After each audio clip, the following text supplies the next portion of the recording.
पंतप्रधान नरेंद्र मोदी हे आज सोलापूर दौऱ्यावर आले होते। त्यांची सभा पार्क स्टेडियम सोलापूर येथे झाली। यावेळी त्यांनी भाषणाची सुरुवात पंढरपूरचे पांडुरंग, तुळजापूरची आई अंबाबाई, सोलापूरचे ग्रामदैवत श्री सिद्धेश्वर महाराज, मंगळवेढ्याचे दामाजी पंत व अक्कलकोटचे स्वामी समर्थ महाराज यासह सोलापुरातील 4 हुतात्म्यांच्या नावाचा उल्लेख करून सोलापुरातील सर्व नागरिकांना आपलेसे केले। तसेच पंतप्रधान नरेंद्र मोदी यांनी भाषणामध्ये काँग्रेस काळात 10 वर्षात 13 लाख घरे व माझ्या 4.5 वर्षात 70 लाख घरे दिल्याचे आवर्जून सांगितले। यावेळी मोदी यांनी आपल्या भाषणात पुढे म्हणाले, आम्ही ज्या प्रकल्पाचे भूमिपूजन करतो त्या प्रकल्पाचे उद्घाटन सुद्धा आम्हीच करतो। पंतप्रधान नरेंद्र मोदी यांनी सोलापुरी तसेच कन्नड भाषेत शुभेच्छा देऊन सोलापूरकरांना आपलेसे करण्याचा प्रयत्न केला। पाहुयात पंतप्रधान नरेंद्र मोदी नेमकं काय म्हणाले ते। लाखो वारकऱ्यांचे आराध्य दैवत असलेले श्री विठ्ठल रुक्मिणी सोलापूरचे ग्रामदैवत श्री सिद्धेश्वर, अक्कलकोट के श्री स्वामी समर्थ आणि मंगळवेढ्याचे संत दामाजी पंत यांना मी साष्टांग नमस्कार करतो। हुतात्मा श्री मल्लप्पा धनशेट्टी, कुर्बान हुसेन, जगन्नाथ शिंदे आणि किसन सावळा यांच्या असीम देशभक्तीला मी सलाम करतो। डॉक्टर द्वारकानाथ कोतणीस यांच्या या सोलापूर भूमीत आपण सर्वजण एवढ्या मोठ्या संख्येने मला आशीर्वाद देण्यासाठी जमला आहात, त्याबद्दल आपणास मी अभिवादन करतो।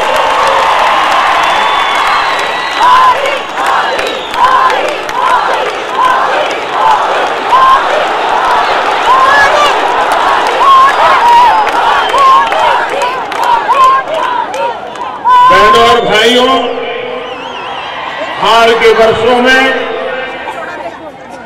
मुझे तीसरी बार सोलापुर आने का अवसर मिला। जब जब मैं आपसे आशीर्वाद मांगने आया हूं, आपने मुझे भरपूर स्नेह दिया है, आशीर्वाद की बहुत बड़ी ताकत दी। मुझे याद है कि पिछली बार जब मैं यहां आया था तो मैंने कहा था कि यहां जो बीएसपी यानी बिजली, सड़क और पानी की समस्या है, उसको सुलझाने का पूरा प्रयास किया जाएगा। मुझे खुशी है कि इस दिशा में अनेक प्रयास किए गए। प्रधानमंत्री ग्रामीण सड़क योजना हो या नेशनल हाईवे हो या फिर सौभाग्य योजना के तहत हर घर तक बिजली पहुंचाने का काम हो, यहां सभी पर तेज गति से काम हो रहा है। मैं फडणवीस जी की सरकार को बधाई देता हूं कि वो हर घर को बिजली देने के लिए बहुत गंभीरता से काम कर रही है।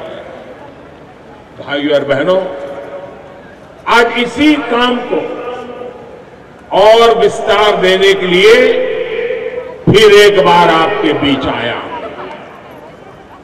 थोड़ी देर पहले स्मार्ट सिटी, गरीबों के घर, सड़क और पानी से जुड़ी हजारों करोड़ रुपए की परियोजनाओं का लोकार्पण और शिलान्यास किया गया है। मैं आपको ये भी जानकारी देना चाहता हूं कि सरकार ने लगभग 1000 करोड़ रुपए की लागत से बनने वाली Solapur Osmanabad via Tuljapur rail line को मंजूरी दे दी। मां तुलजा भवानी के आशीर्वाद से जल्द ही ये लाइन बनकर के तैयार हो जाए, जिससे स्थानीय लोगों के साथ साथ देश भर से माता के दर्शन करने के लिए आने वाले श्रद्धालुओं को भी सुविधा होगी। इन तमाम परियोजनाओं के लिए मैं आप सबको बहुत बहुत शुभकामनाएं देता हूं, बहुत बहुत बधाई देता हूं। इन योजनाओं पर विस्तार पर बात करने से पहले आज मैं सोलापुर की इस धरती से पूरे देश को भी बधाई देना चाहता हूं। कल देर रात लोकसभा में एक ऐतिहासिक बिल पास हुआ।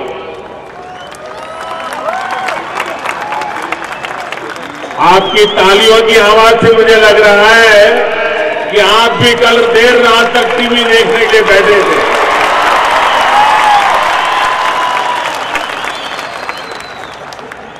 सामान्य वर्ग के गरीबों को 10% आरक्षण पर मोहर लगाकर सबका साथ सबका विकास के मंत्र को और मजबूत करने का काम किया गया।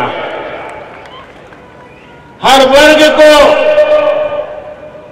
आगे बढ़ने का अवसर मिले, अन्याय की भावना खत्म हो, गरीब भले ही वो किसी भी क्षेत्र का हो, उसे विकास का पूरा लाभ मिले, अवसरों में प्राथमिकता मिले। इस संकल्प के साथ भारतीय जनता पार्टी आपके उज्जवल भविष्य के लिए समर्पित है। भाइयों और बहनों, कितने झूठ फैलाए जाते हैं, कैसे लोगों को गुमराह किया जाता है। कल के पार्लियामेंट के हमारे निर्णय से, और मैं आशा करता हूं जैसे बहुत ही तंदुरुस्त वातावरण में कल लोकसभा में चर्चा हुई, देर रात तक चर्चा हुई और करीब करीब सर्वसहमति से, कुछ लोग हैं जिन्होंने विरोध किया, लेकिन उसके बावजूद भी संविधान के लिए एक महत्वपूर्ण निर्णय कल लोकसभा ने किया।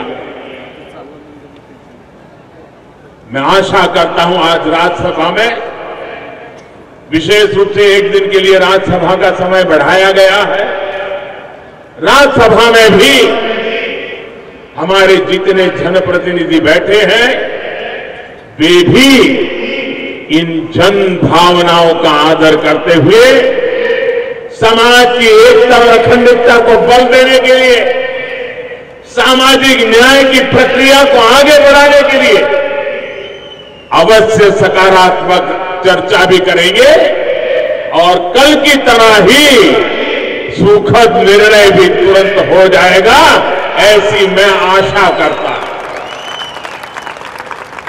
भाइयों बहनों, हमारे देश में ऐसा झूठ फैलाया जाता था और कुछ लोग आरक्षण के नाम पर दलितों को जो मिला है उसमें से कुछ निकालना चाहते थे, आदिवासियों को मिला है उसमें से कुछ निकालना चाहते थे, ओबीसी को जो मिला है उसमें से कुछ निकालना चाहते थे और वोट बैंक की माइनॉरिटी की राजनीति करने पर तुले हुए थे।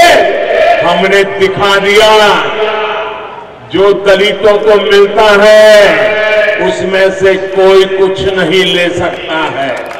जो आदिवासियों को मिलता है उसमें से कोई कुछ नहीं ले सकता है।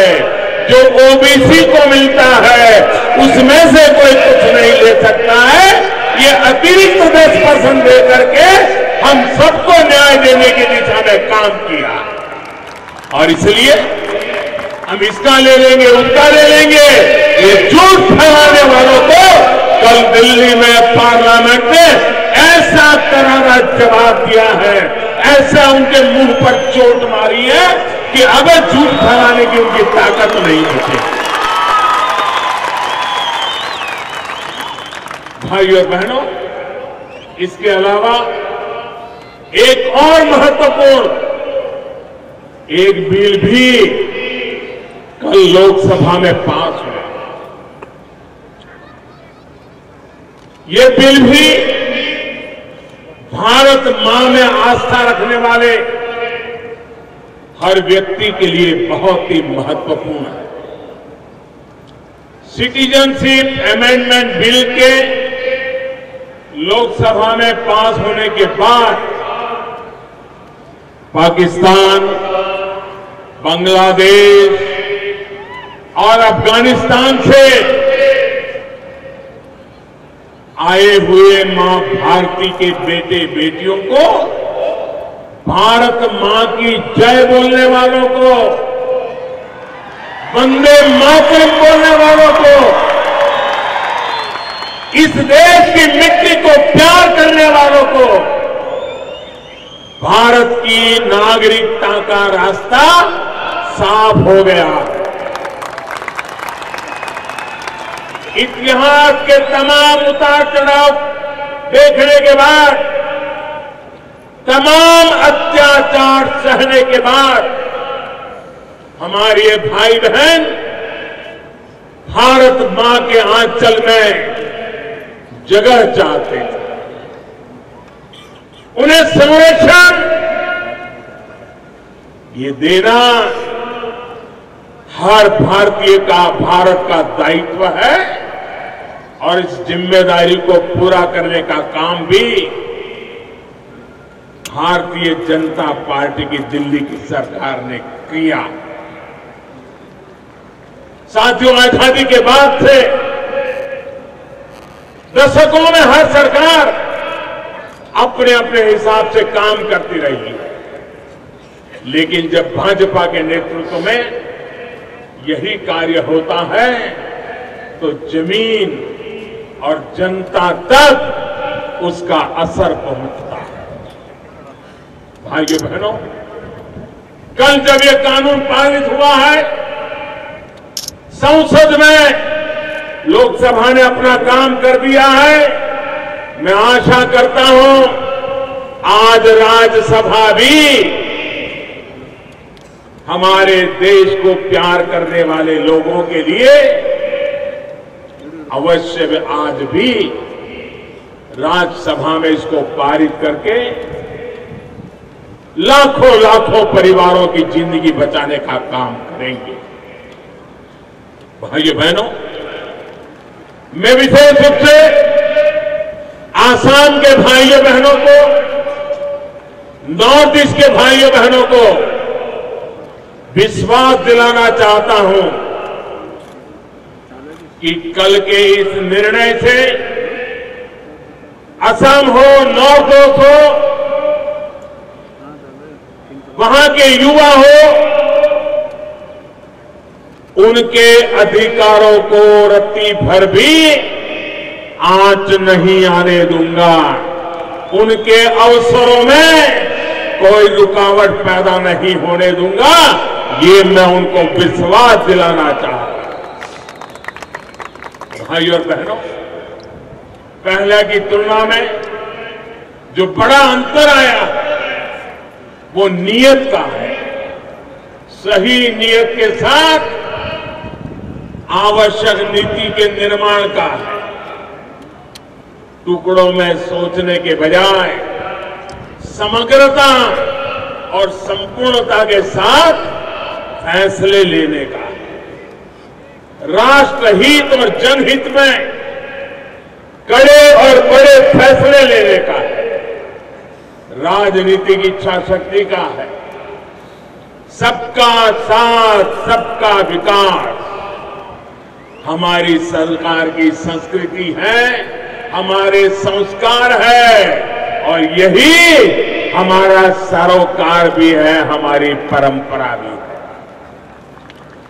गांव गरीब से लेकर शहरों तक इसी संस्कार के साथ नए भारत की नई व्यवस्थाओं का निर्माण करने का बीड़ा भाजपा सरकार ने उठाया।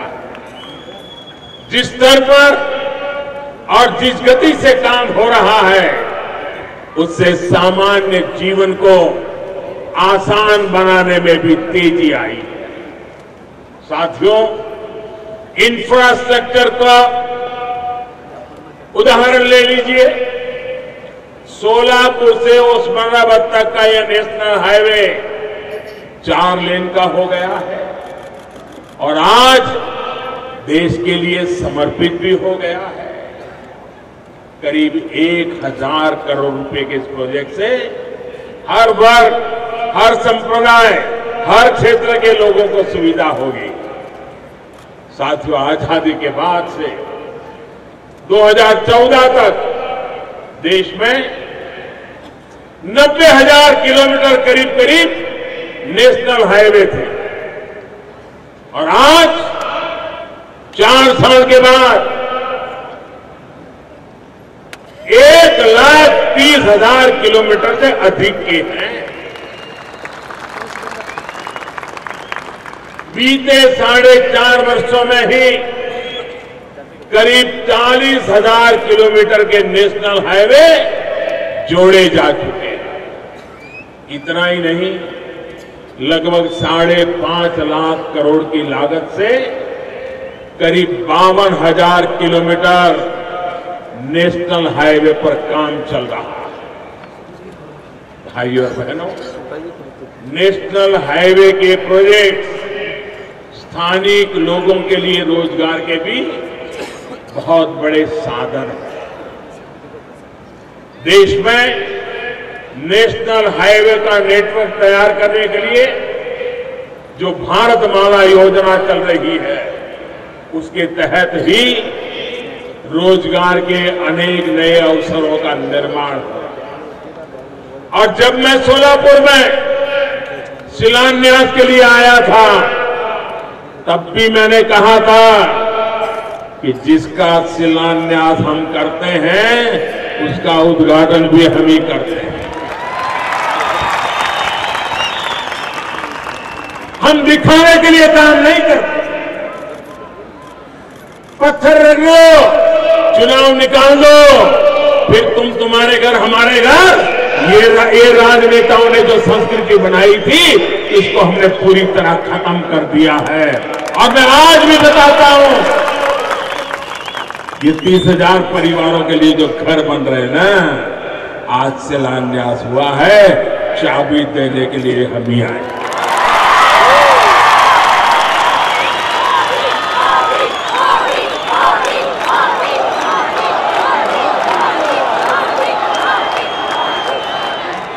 सबसे बड़ा पुल हो, सबसे बड़ी सुरंग हो, सबसे बड़े एक्सप्रेस वे हो, सब कुछ इसी सरकार के कार्यकाल में या तो बन चुके हैं या फिर उन पर तेज गति से काम चल रहा है।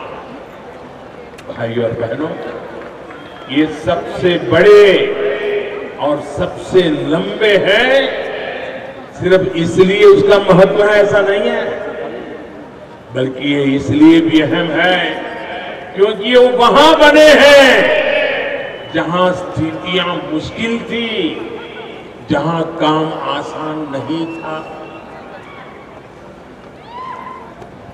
भाइयों बहनों, ये काम क्यों नहीं होते थे? बातें होती थी, 40-50 साल पहले बातें हुई है, लेकिन वहां एकांत पार्लियामेंट की सीट होती थी, वोट नहीं पड़े थे, तो इनको लगता था कि वहां जाकर के क्या निकालेंगे। इसी के कारण देश का पूर्वी हिस्सा का बहुत जो विकास होना चाहिए था वो अटक गया। अगर पश्चिम भारत का जो विकास हुआ वैसा ही पूर्व भारत का हुआ होता तो आज देश कहां से कहां पहुंच गया होता। लेकिन भाइयों बहनों, वहां वोट ज्यादा नहीं है, एकांत 2 सीट के लिए कौन खर्चा करे। ये वोट बैंक की राजनीति ने विकास में भी रोड़े अटकाने का पाप किया था। हमने उसमें से बाहर निकल के वहां वोट हो या ना हो, भाजपा के लिए अवसर हो या ना हो, जनसंख्या कम हो या अधिक हो, देश की भलाई के लिए जो करना चाहिए वो करने में हम कभी रुकते नहीं है। साथियों, यही स्थिति रेलवे और एयरवे को लेकर गए हैं। आज देश में रेलवे पर अभूतपूर्व काम हो रहा है। पहले की अपेक्षा 2 गुना गति से रेल लाइनों का निर्माण और चौड़ीकरण हो रहा है, तेज गति से बिजलीकरण हो रहा है। वहीं आज हवाई यात्रा सिर्फ साधन संपन्न लोगों के लिए ही सीमित नहीं रही है, बल्कि इसको हमने आम नागरिक तक पहुंचाने का प्रयास किया। हवाई चप्पल पहनने वाले को हवाई यात्रा का आनंद लेने के लिए उड़ान जैसी महत्वाकांक्षी योजना चल रही है। देश के टियर 2, टियर 3 शहरों में एयरपोर्ट और हेलीपैड बनाए जा रहे हैं। इसमें महाराष्ट्र के भी 4 एयरपोर्ट है। आने वाले समय में सोलापुर से भी उड़ान की योजना के तहत फ्लाइट उड़े, इसके लिए भी कोशिश की जा रही है। साथियों, जब कनेक्टिविटी अच्छी होती है तो गांव और शहर दोनों की आर्थिक और सामाजिक गतिविधियों में सुधार आता है। हमारे शहर को आर्थिक गतिविधियों के, रोजगार के बड़े सेंटर, सोलापुर सहित देश के अनेक शहरों का विकास दशकों की एक निरंतर प्रक्रिया से हुआ। लेकिन ये भी सच है कि जो विकास हुआ है वो योजनाबद्ध तरीके से होता तो आज हम कहां से कहां पहुंच जाते। लेकिन नहीं हुआ। देश के बहुत ही कम ऐसे शहर हैं जहां प्लानिंग के साथ एक संपूर्ण व्यवस्था का निर्माण किया गया और परिणाम यह हुआ कि बढ़ती आबादी के साथ शहरों का इंफ्रास्ट्रक्चर विकसित नहीं हो पाए। सड़कें और गलियां तंग रही, सीवेज की लाइनें लीक होती रही। कोई आवाज उठाता था तो हल्का फुल्का काम करके बात टाल दी जाती थी। भाइयों और बहनों, हमारी सरकार ने इन अस्थायी प्रबंधों के बजाय स्थायी समाधान का रास्ता चुना।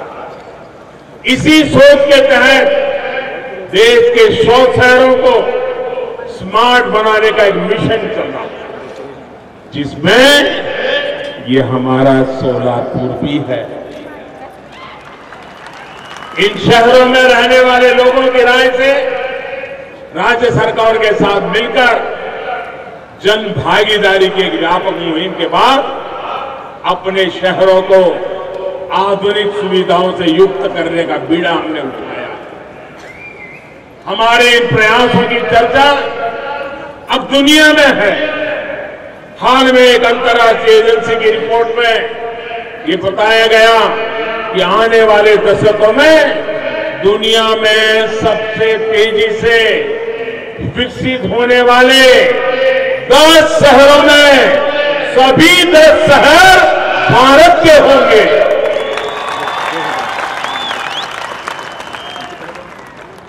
किसी भी भारतीय को एक गर्व की बात है, दुनिया के 10 शहरों 10 भारत के भारत कितना आगे बढ़ेगा इसका इसमें संकेत है। भाई और बहनों, ये दुनिया को दिख रहा है, लेकिन देश के कुछ लोग हैं जिनको सिवाय राजनीति के कुछ नहीं समझते। ये वो लोग हैं जिनकी पार्टी के शासन के दौरान हमारे शहरों की हालत बिगड़ती चली गई। आज यही लोग स्मार्ट सिटी मिशन का मजाक उड़ाने में कोई कसर नहीं छोड़ रहे हैं। साथियों, ये मिशन देश के इतिहास में शहरीकरण के विकास को नया आयाम देने का प्रयास है। शहर की हर सुविधा को इंटीग्रेटेड करने, एकीकृत करने की एक कोशिश है। शहर के सामान्य जनों के जीवन को परेशानियों से दूर करने का एक ईमानदार प्रयास है। बीते 3 वर्षों में इस मिशन के तहत देश में तकरीबन 2 लाख करोड़ रुपए के प्रोजेक्ट का खाका तैयार हो चुका है। इसमें से भी करीब 1 लाख करोड़ के प्रोजेक्ट पर काम तेजी से पूरा किया जा रहा है। इसी कड़ी में आज सोलापुर स्मार्ट सिटी से जुड़े अनेक प्रोजेक्ट का लोकार्पण और शिलान्यास यहां किया गया। इसमें पानी और सीवेज से जुड़ी योजनाएं हैं। साथियों, स्मार्ट सिटी के अलावा देश के दूसरे शहरों और कस्बों में अमृत मिशन के तहत मूलभूत सुविधाओं का निर्माण हो रहा है। इसमें भी करीब 60,000 करोड़ रुपए के प्रोजेक्ट पर काम प्रगति पर है। यहां सोलापुर में भी अमृत योजना के तहत पानी की सप्लाई और सीवेज से जुड़े अनेक प्रोजेक्ट का शिलान्यास किया गया। जब ये कार्य पूरे हो जाएंगे तो शहर के अनेक क्षेत्रों में पानी की लीकेज की समस्या से मुक्ति मिलेगी। वहीं जो उजनी डैम से पीने का पानी का प्रोजेक्ट है, इसके बनने से शहर में पानी की समस्या भी काफी हद तक कम हो जाएगी। साथियों, इंफ्रास्ट्रक्चर के साथ साथ शहर के गरीब और बेघर व्यक्ति के लिए भी एक नई सोच के साथ हमारी सरकार काम कर रही है। देश का जन जन गंवा रहा है कि कैसे एक तरफ चमचमाती सोसाइटी बन गई और दूसरी तरफ झुग्गी झोपड़ी का विस्तार होता रहा।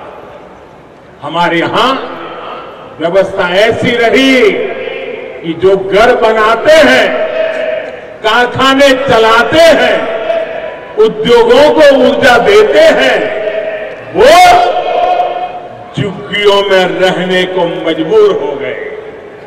इस स्थिति को बदलने का प्रयास अटल जी ने शुरू किया। शहरों के गरीबों के लिए घर बनाने का एक अभियान चलाया। इसके तहत साल 2000 में यहां सोलापुर में रहने वाले कामगारों को झुग्गी और गंदगी के जीवन से मुक्ति दिलाने का प्रयास हुआ। करीब 10,000 कामगार परिवारों ने एक कोऑपरेटिव सोसाइटी बनाकर अटल जी की सरकार को प्रस्ताव भेजा और 5-6 वर्षों के भीतर उनको अच्छे और पक्के घरों की चाबी भी मिल गई।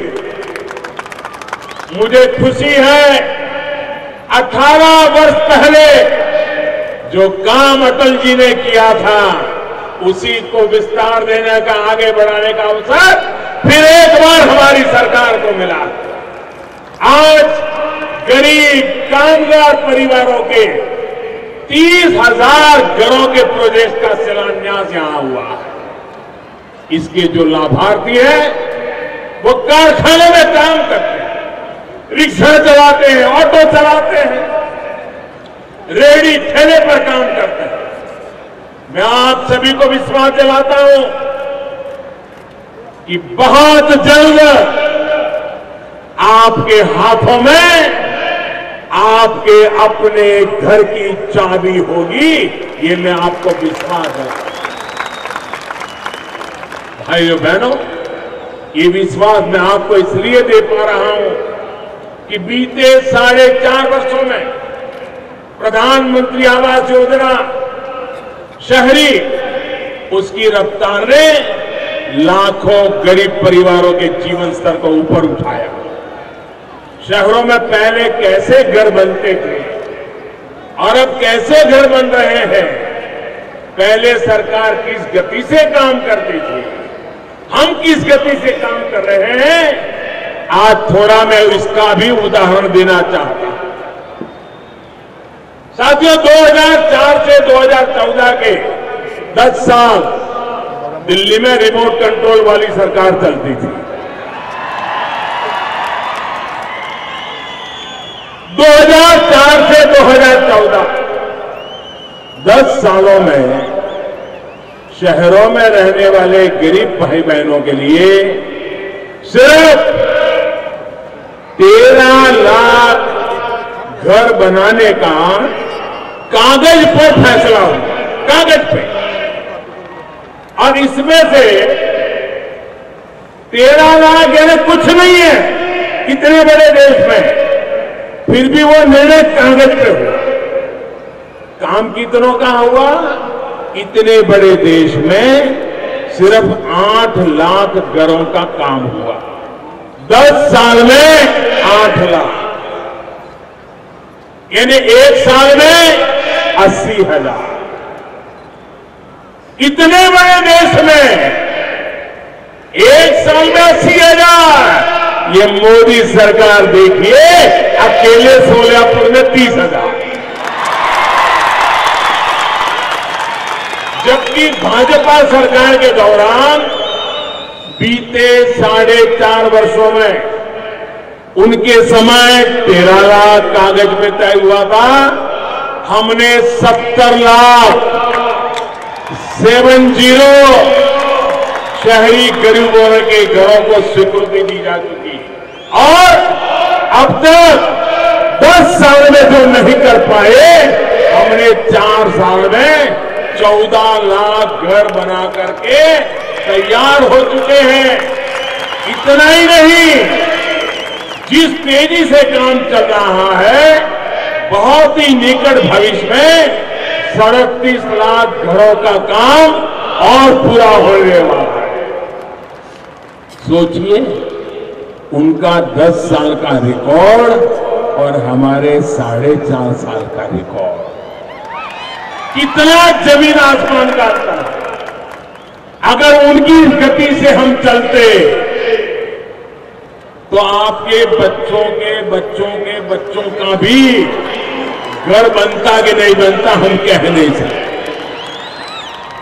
ये फर्क ही दिखाता है कि उन्हें गरीबों की कितनी चिंता रही होगी, इससे पूरा अंदाजा।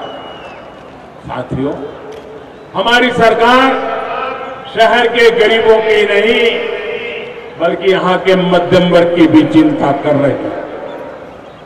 इसके लिए भी पुराने तौर तरीकों में बड़ा बदलाव किया गया। भाइयों बहनों, निम्न आय वर्ग के लोगों के साथ साथ 18 लाख रुपए सालाना तक कमाने वाले मध्यम वर्ग के परिवारों को हम योजना के तहत लाए। इसके तहत लाभार्थी को 20 वर्ष तक होम लोन पर लगभग 6 लाख रुपए तक की बचत सुनिश्चित की गई है। 6 लाख की ये बचत मध्यम वर्ग का परिवार अपने बच्चों के लालन पालन और पढ़ाई लिखाई में इस्तेमाल कर सकता है। यही ईज ऑफ लिविंग, यही सबका साथ सबका विकास। भाइयों बहनों, यहां पर आए कामगार साथियों को मैं ये भी बताना चाहता हूं कि आपके घर तो बन ही जाएंगे। इसके अलावा आप सभी के लिए बीमा और पेंशन की बेहतरीन योजनाएं सरकार चला रही है। अटल पेंशन योजना के तहत आप सभी को 1,000 से 5,000 रुपये तक की पेंशन का हक बहुत ही कम अंशदान पर दिया जा रहा है। इस योजना से देश के 1.25 करोड़ से अधिक कामगार जुड़ चुके हैं, जिसमें से 11 लाख कामगार हमारे इस महाराष्ट्र के ही हैं। इसके अलावा प्रधानमंत्री जीवन ज्योति योजना 90 पैसे प्रतिदिन, 90 पैसे, 1 रुपया भी नहीं। चाय भी आज 1 रुपये में नहीं मिलती है, तो चाय वाले को पता रहता है। 90 पैसे प्रतिदिन और प्रधानमंत्री सुरक्षा बीमा योजना प्रति महीना 1 रुपया, यानी एक दिन का सिर्फ 3-4 पैसा। 1 रुपया प्रति महीने के प्रीमियम पर ये बहुत बड़ी 2 योजनाएं। इन दोनों योजनाओं से 2-2 लाख रुपए का बीमा गरीब के लिए सुनिश्चित हो जाता है। इन योजनाओं से देश में 21 करोड़ लोग जुड़ चुके हैं, जिसमें 1.25 करोड़ से ज्यादा हमारे महाराष्ट्र के गरीब हैं। इन योजनाओं की वजह से संकट के समय 3,000 करोड़ रुपए से अधिक का लाभ लोगों को मिल चुका है। 2-2 लाख के हिसाब से जिनके परिवार में संकट आया उनको पैसे मिले, और इतने कम समय में 3,000 करोड़ रुपया इन परिवारों के पास पहुंच चुके, मुसीबत के समय पहुंच चुके। अगर मोदी ने 3,000 करोड़ की बड़ी धमाकेदार घोषणा की होती तो हिंदुस्तान के सभी अखबारों में हेडलाइन होती कि मोदी ने गरीबों के लिए 3,000 करोड़ दे दिया। बिना बोले, बिना हेडलाइन छपे, बिना ढोल पीटे गरीबों के घर में 3,000 करोड़ रुपया पहुंच गया, उसके खाते में पहुंच गया। आज मुश्किलें हल होती हैं, परेशानियों में सरकार काम आती है, तबियत सही विकास होता है, और नीयत साफ होने का यही तो जीता जागता सबूत होता है। साथियों, आपकी सरकार ये सभी काम कर पा रही है तो इसके पीछे एक बड़ा कारण है। आपको मालूम है ये सब कैसे हो रहा है? आप बताएंगे? ये सारा इतना पैसा हम खर्च कर रहे हैं, इतनी योजनाएं चला रहे हैं, प्रहलाद जी चुनाव में थे, ये कैसे हो रहा है भाई? क्या कारण है? बता पाएंगे आप? मोदी नहीं, ये इसलिए हो रहा है कि पहले मलाई बिचौलिए खाते थे, आज वो सारा बंद हो गया है। चोरी लूट की दुकानों को ताले लग गए हैं, गरीब के हक का गरीब को मिल रहा है, और इसलिए पाई पाई का सदुपयोग हो रहा है। ये सबसे बड़ा कारण है कि बिचौलिए गए कमीशन खोरों के खिलाफ एक व्यापक सफाई अभियान चलाया। जब मैं शहर की सफाई की बात करता हूं, गांव की सफाई की बात करता हूं, तो मैंने सरकार में भी सफाई चलाई है। दिल्ली में सत्ता के गलियारे से लेकर किसानों की मंडी और राशन की दुकानों तक बिचौलियों को हटाने की मुहिम ये चौकीदार ने छेड़ के रखी, और इसी का परिणाम है कि जो सत्ता को अपना जन्मसिद्ध अधिकार समझते थे, पीढ़ी दर पीढ़ी राज परंपरा की तरह ये कुर्सी उन्हीं के खाते लिखी गई थी, यही वो समझ बैठे थे। ऐसे बड़े बड़े दिग्गज भी आज कानून के कटघरे में खड़े दिखते हैं भाई। टैक्स चोरी से लेकर रक्षा सौदों में रिश्वतखोरी के जवाब आज उनको देने पड़ रहे हैं, पसीना छूट रहा है। आपने देखा है, आंखें फटी फटी नहीं जाती।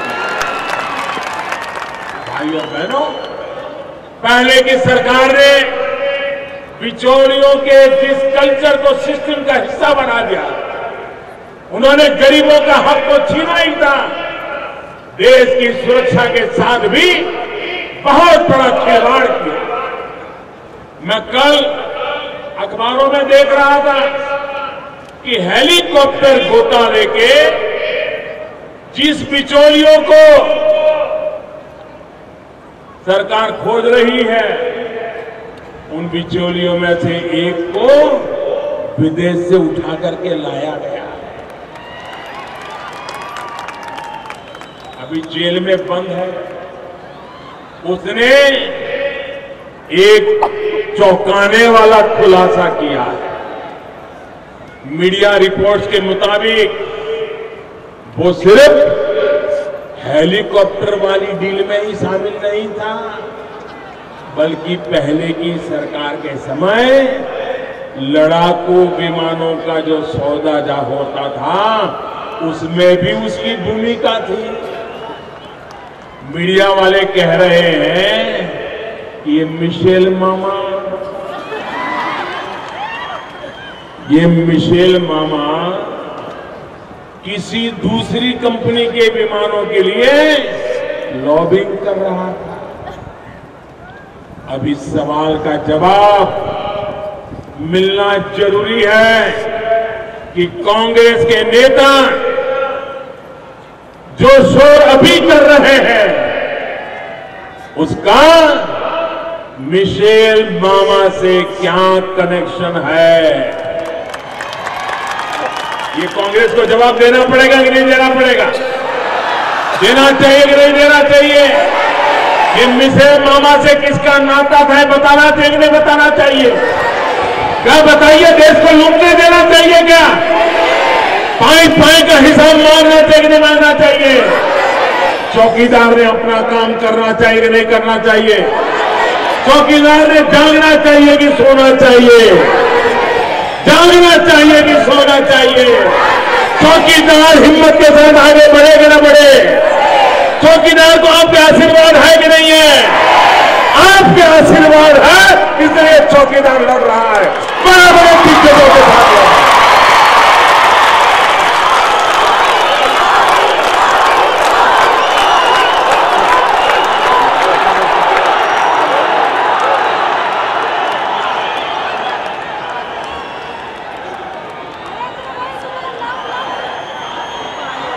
कहीं मिशेल मामा की सौदेबाजी से ही तो उस समय का दिल रुक नहीं गई थी।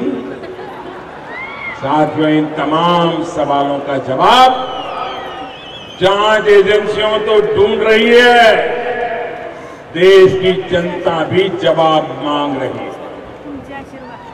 बिचौलिए के जो भी हमदर्द है, उनको देश की सुरक्षा से किए गए खिलवाड़ का जवाब देना होगा। कमीशन खोरों के सारे दोस्त इकट्ठा होकर चौकीदार को डराने के सपने देख रहे हैं, लेकिन मोदी है दूसरी मिट्टी का बना हुआ।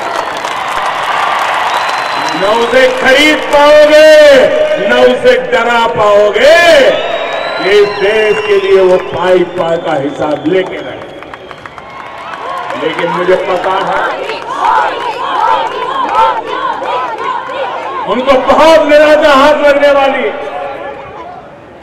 क्योंकि ये चौकीदार न सोता है और कितना ही अंधेरा क्यों न हो, वो अंधेरे को पार करके चोरों को पकड़ने की ताकत रखता है। भाई और बहनों, चौकीदार को ये शक्ति, ये चौकीदार की शक्ति का कारण क्या है? मैं आपसे पूछता हूं, चौकीदार की शक्ति का कारण क्या है? वो कौन सी ताकत है? भाइयों बहनों, आपके आशीर्वाद यही चौकीदार की ताकत है। मैं आपको विश्वास दिलाता हूं, वो लोग लाख मुझे गाली दे, लगातार झूठ बोले, बार बार झूठ बोले, जहां चाहे वहां झूठ बोले, जोर जोर से झूठ बोले, लेकिन चौकीदार ये सफाई अभियान को बंद नहीं करेगा। न्यू इंडिया के लिए बिचौलिया, इससे मुक्त व्यवस्था का निर्माण होनी चाहिए। इसी विश्वास के साथ एक बार फिर तमाम विकास परियोजनाओं के लिए मैं आप सभी को बहुत बहुत बधाई देता हूं, अनेक अनेक शुभकामनाएं देता हूं। पुढील आठवड्यात मकर संक्रांत आहे।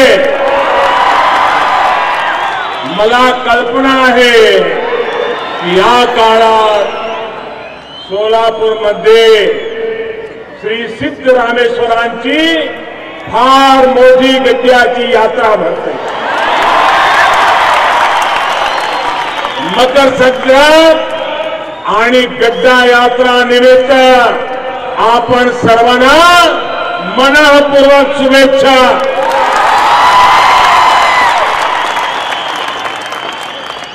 आणि आज वेळ आहे, तिळगुळ द्या, गोड बोला। ಎಲ್ಲರಿಗೂ मकर संक्रांति ಮತ್ತು ಗಡ್ಡ ಯಾತ್ರೆಯ ಹಾರ್ದಿಕ ಶುಭಾಶಯಗಳು। ಇಲ್ಲಿ ಬೆಲ್ಲ ತಿನ್ನಿ, ಸಿಹಿ ಮಾತನಾಡಿ, ಬೋಲ ಬೋಲ ಏಕದಿ ಭಕ್ತರಿಂದ,